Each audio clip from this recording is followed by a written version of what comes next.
Entre as principais novidades da oferta turística da Pobra destaca a posta en marcha dun servizo de buses ao Miradoiro da Curotiña e ao Río Pedras en varias datas de xullo e agosto.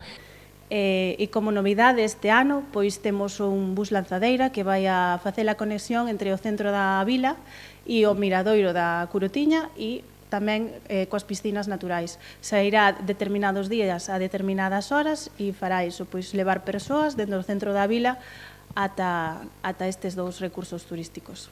No que respecta aos recursos naturais, repetiránse as viaxes en catamarán ao Parque Nacional das Illas Atlánticas, así como as visitas guiadas á contorna das piscinas naturais do Río Pedras. Volverá a haber as rutas guiadas polo Río das Pedras. Será o venres 26 de xullo, venres 9 de agosto e mércores 14 de agosto. Serán durante a mañá guiadas por Joaquín Rubal, guía oficial de Galicia.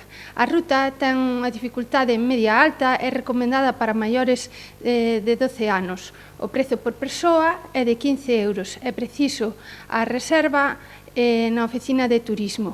Os visitantes disfrutarán tamén dos tesouros da nosa ría, ben participando nos obradoiros de marisqueo na Praia dos Areos ou ben a bordo do veleiro Mascato. Vamos ter a oportunidade de novo de navegar pola ría da Arousa no veleiro Mascato. Vai ser a partir do día 13 de xullo e ata o 18 de agosto durante os sábados e domingos. Como sempre, haberá 4 viaxes no día, ás 11, a 1, ás 5 e ás 7, e o custo por persoa é de 15 euros as persoas adultas e os menores de 12 anos pagarán 10 euros.